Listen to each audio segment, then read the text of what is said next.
Welcome to the Catalyst Podcast. I'm your host, Charles Epstein. Joining me today is Jodie Dewey, a research scientist and program evaluator with the Lighthouse Institute, the research arm of Chestnut Health Systems, where she focuses on substance use, recovery, and criminal legal system involvement.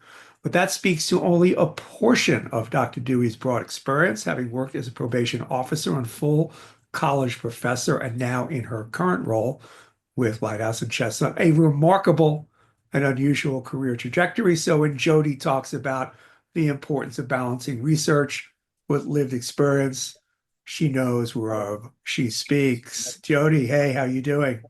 Hi, thank you so much for having me. It's great to be here. Oh, my pleasure. Thanks so much for taking the time. Really looking forward to speaking with you about some of this stuff. So, as I mentioned in the intro, your career path has taken you, let's just say it is an unusual career arc, to say the least. Is there a common thread linking all of these things? I gave that question a lot of thought, and I think it's just me. I think I am just somebody who has a real thirst for knowledge and to learn from people. And I remember, and actually, when I was a probation officer, and this is going back about 20 years, it wasn't my first position. I had actually worked in a lot of other spaces first. Um, but I remember being a probation officer, and I remember coming across an article, and it showed that if you connect people to their communities, really embed them, building relationships, social capital, community capital, people are less likely to commit crime. And I thought, this is amazing. And I loved working for the probation department because they really did know how to sort of pull that evidence in. And I thought, I would like to be a part of that evidence building. I'd like to be a part of the group of people that is doing that work to make the job that I was doing at the time so much better. And so that was important for me. And so I did leave probation to pursue my education, just to learn as much as I could about criminal justice processes, the different work that individuals are doing within those different sectors of the criminal justice system. And then how do we sort of balance it? How do we improve, the intersection of justice, community, and research altogether? So, I think you spent about 17 years as a professor, correct? I did. So that's sort of an interesting, somewhat counterintuitive leap from probation officer to full professor, less so going from full professor to your current work. I can see that there's a natural progression in a sense. So how do you, and you did say that going from probation officer, you did, get involved in your studies, dug deeper into that stuff. What motivated you to go from there to to academia? So when I left probation and I started to pursue my master's and then started a PhD program, I also started a second master's in education. And because I wasn't sure exactly what I wanted to do, I was kind of sort of feeling out a few different spaces. And I was invited to teach a course at the university that I was trying to get a master's from, a second master's from, because of all my experience in the criminal justice system. I had worked in at police departments. I worked as a probation officer. I worked as a caseworker. I'd done a lot of different things within the system. And I realized I loved teaching. And the reason why I loved it so much is because I modeled it after one of my favorite professors when I was at Northern Illinois University. And his name is Dr. Jim Thomas, and he's no longer there. But I remember I couldn't tell if he had experienced the world and was teaching from his experiences, or if he had researched the world that he was talking about. And I thought, wow, he really brings to life all this great work into this classroom space, that I had really just, I never wanted to go to college. School just did not interest me until his class. And I thought, that's the kind of professor I want to be. And I thought, I could do this. And it was a lot of fun because working at a small school, I could bring students to different sites. I can engage them with the community. I developed an internship program, a certification program for students who wanted to sort of rethink what criminal justice career could look like for those who want to enter policing and corrections. So yeah, it was an exciting time for me for sure. I did not, and I try to expand what I do during those 17 years because I did much more than teaching. I was much more than a professor. Yeah, no, it sounds it. As a research scientist, one could assume that your work is mostly academic, but you're also a strong believer, a proponent, actually, of combining research with lived experience, what I kind of alluded to in the intro. Over the years of doing this work, because I was kind of thinking about this, how has your lived experience challenged or changed what you thought you knew from your research? So when we're talking about lived experience, I'm assuming because of the research I do right now, we're talking about direct experience with substance use or with, working or navigating or, having to navigate the criminal justice system. I do not have direct experience. I have indirect experience. And I remember as a young person and my own father, who was proudly recovering from alcohol, telling me that what really helped him was working with professionals who had experience, people who came from his culture, who understood the pathway that he had taken, was understanding the pathway forward that he imagined for himself, and also the challenges of almost losing everything, right? Almost losing his family, almost losing his job, and how important that was to connect him to the resources and to the treatments that he needed. And so that stuck with me because I realized, and as a qualitative researcher myself, it's really to tap into that. What motivates people? What gets people to pick up a prescription or to engage with a treatment or to connect to a life-saving treatment, whatever that might be. And so that's really powerful for me. And that's why I think lived experience is important. Let me ask that question a little bit differently, because I think what I really meant was the how does the research match up with how that actually is applied and what you see back. Let's say you're developing a model or you arrive at certain conclusions that are sort of academic in nature to the extent that they're not out there in the world and you're testing your premises and so on and so forth. So that's kind of what I'm asking. Your findings, and as you took them out into the world, some ideas just don't meet, don't survive contact with reality, right? So that's kind of what I'm asking. So, um, I can pull from an experience recently where I completed a project and I was taking the preliminary findings and I was presenting it back to the people that I studied. And I was doing this presentation and they were just in awe. They were like, we knew that we did great stuff. We didn't know that it was really this powerful, that this is what we're actually doing. And just to see it sort of presented to them in a way of how effective each and every moment of every day that they engage in this work matters to someone, that it's working for someone. And for them, it was, we can package this now and we can present that to those higher ups who are in charge of resources, who are in charge of writing grants. So that's where I think it's really important is when you sometimes people forget how great the work is that they're doing. And as a qualitative researcher, when I can pull from people's energy and then bring it back to them in a way that they hadn't looked at it, in a way that they just never really sat and thought about it, to me is powerful. And then what that leads to is then it's synergenic, right? People start to then get ideas off of it, right? Because you validated what they've already been doing, right? And they start to create new ideas. It'd be great with this information if we actually took it and we did this with it. And then the next idea comes, and then the next idea comes, and it's always grounded in the community that you work for. And that's how I see my work. I work for a community. Yeah, no, that's great. I think that, from some of the conversations I was having with some of your colleagues, I mean, the work is never ending. So you never really are able to plant that victory flag. So to your point, sometimes you get so immersed in it, you can't take a step back and realize the impact, the value of your work. And that's important. And it can Yeah. become infectious and it can help others through tough times and for them to do their best work. Obviously when you're working in the space with humans, nothing is always and always, right? It's always changing. Human behavior is constantly changing, our technology is changing, our resources are changing. So I mean you have to be able to move with that and fill in those gaps when they're needed. Yeah, yeah, for sure. Speaking of lived experience, a paper you co-authored titled "Trust the Process: NA or Level 3 Recovery, home approaches to working with criminal legal system involved residents. It's been accepted for publication in the Journal of Offender Rehabilitation. The study emphasized the crucial role staff with lived experience play in facilitating long-term recovery and successful re-entry for individuals involved in the criminal legal system. I should mention that Chestnut's Dennis Watson was among your co-authors. Anything in your study surprise you? I think there was a lot of wonderful things that came out of that project.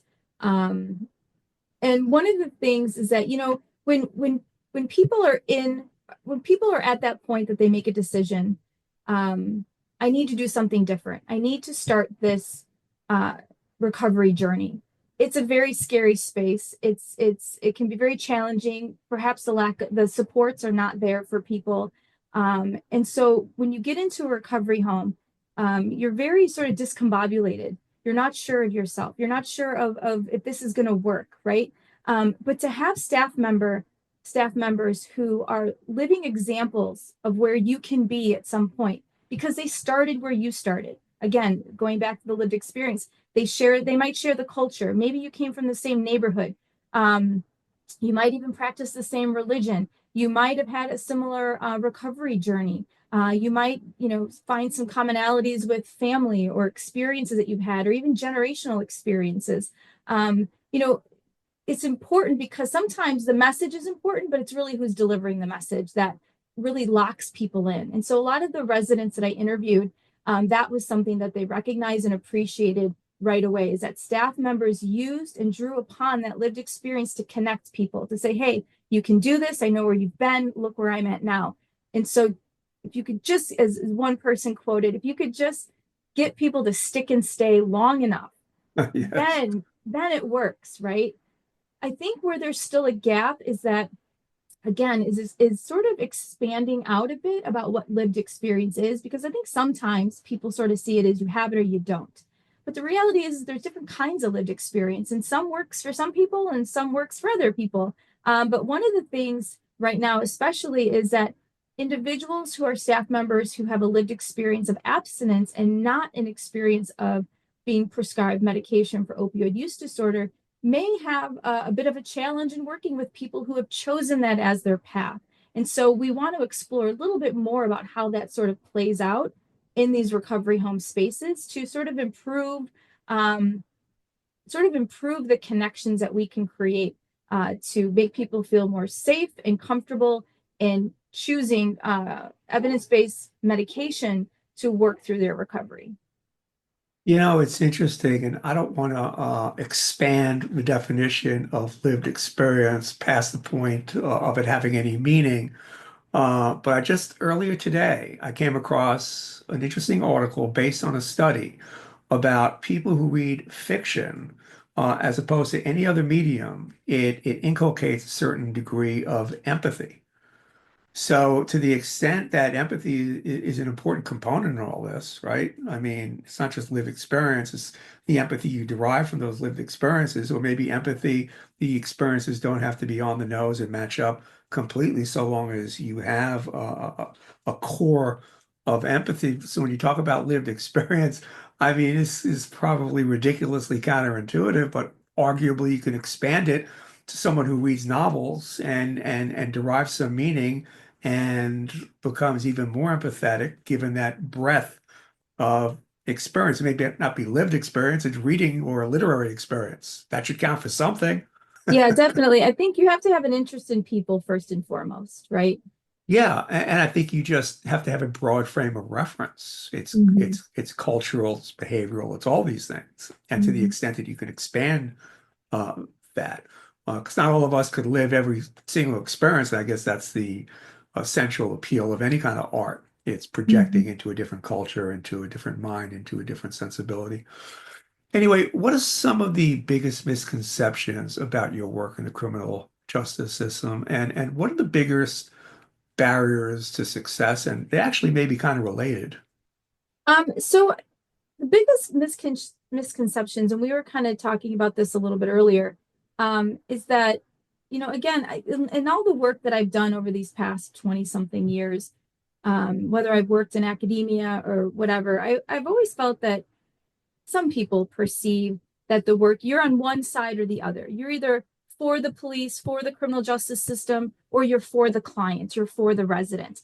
That you can't be both. You either have to be tough, and if you're tough on crime, then you're giving in too easily to people. And I've never perceived it that way. I see officers working with community members, and I see community organizations working with police departments and probation departments. I see problem solving courts inviting peers in to assist their clients. There's so much great work that is being done, that has been done. So the misconception is that we're all on different sides of the fence all the time. But there's not. There's a lot of crossover in the work that we do. There's a lot of great people on both sides who are trying to build those partnerships, and that's important. Yeah, and again, no better exemplified than in the Chestnut Metrolink project, where you're working hand in glove with law enforcement to make sure that mass transit is safe, and it's also an opportunity to interact with people who are at risk, people who may be struggling. So you could sort of facilitate these quote unquote interventions. It's an amazing program. And again, it's not black and white. It's a coming together. We don't often see that, and it's been very effective and very successful. It's I think going into its second or third year. Um, And I have to say, most of the work that's being conducted through the Lighthouse and Chestnut is sort of, creating these partnerships and building these connections. And when I even think about like criminal justice systems, right, we're interested in reducing recidivism, but we're doing it by building individual capacities and increasing the quality of life for people. So it's always this balance of doing these things, right? And so that's why I actually think that being at Chestnut is a good fit for me, because they recognize the importance of these partnerships, and it's definitely important in the work that I do. yeah, no, for sure. Your research focuses on quote unquote problem solving courts. Can you explain what they are and how they differ from traditional courts? Yeah, so problem solving courts are an alternative to incarceration, usually for low level, nonviolent crimes. And they're different in two key ways. First, the court team is generally collaborative with the goal of centering the clients, meeting their underlying causes of crime, such as securing housing, finding employment, connecting to community resources, rebuilding family relationships. So it's still a justice-centered initiative, right? The idea is to reduce recidivism, to increase public safety, but it's through a client-centered approach rather than what would be maybe a traditional disciplinary approach. Now, that's not to say that if people don't adhere to the expectations of the program, that they will not be handled in a disciplinary kind of way, most likely. But it is just sort of a shift on the traditional perspective of how to run a court. That's an interesting concept. We kind of touched on this a little bit. What are the most rewarding aspects of your work? What would you tell some younger person considering going into this line of work? Yeah, and I had 17 years as a professor to do this, but I always told students to always think of your career trajectory as circuitous, right? There was nothing linear about my career path, No, and nothing. I think that was the best part of it, is that Mm, when I start talking about the things that I do, I get really excited about it because I've done a lot of great things and I've worked with a lot of wonderful people that have helped me get there, and have fun with it. But And you also, never gotten into a rut. You never did any, you know what I mean? You're always doing some interesting things and moving into the next thing, well, which I think helps. and I also thought it doesn't matter what your role is. It doesn't matter what organization you work with. It's up to you what you make of that position. And so I have taken every opportunity I can and every job that I've held to network, to meet as many people as I can, because after all, everyone is smarter than me. I have something to learn from everybody. And we build things by connecting. And so I've always taken those opportunities. What else can I learn? Who else can I meet? What else can we develop? And thinking sort of, how will developing this thing lead me to some other spaces that I want to be in? But also, like criminal justice, I was always told, don't get into criminal justice unless you're going to be a police officer. I'm a sociologist, but I'm also a criminal justice major. Listen, you make it what you make it, right? You get the degree that you get, but then after that, it's what you develop from it. So explore what interests you and build upon it along the way. You and I talked about the need to balance efficiency and cost saving in systems like healthcare and criminal justice while still prioritizing people's well-being. And sometimes they can be kind of in opposition. It could be viewed as somewhat zero sum. What do you mean by that, and what relevance does it have in the current environment? Well, and I think what we were talking about is that, what's happening right now, sort of in the political landscape of things, is a bit unsettling for some of us. But again, I've worked in many different spaces where, I had to be careful how I spoke about the work I did, or, how I talked about the work that I did. There's always going to be people who have different perspectives and points of view. But we're here to do the good work, right? We're here to improve people's lives. We're here to improve, the implementation of evidence-based treatments that we know work. We're here to save lives, right? And, sort of as a secondary thing is that, the grants that we apply for, it's also about, can we do that by saving healthcare systems money and making them more efficient? And so that's the other part of our work. And it really doesn't matter what political landscape you're under. We're all invested in doing that. And Chestnut has been definitely invested in that for decades. And we'll continue to work regardless of, what's going on around us politically. Let's hope. Let's hope. Jodie, this is a great, fascinating conversation. Again, I don't know when I last ran into somebody who's done so as many interesting and various things as you. I really do appreciate you spending time and speaking with us today. Thank you so much. It was a pleasure. Today, I spoke with Jodie Dewey, a research scientist and program evaluator at the Lighthouse Institute, the research arm of Chestnut Health Systems, where she focuses on substance use recovery and criminal legal system involvement. This is Charles Epstein for the Catalyst Podcast. Thanks for listening.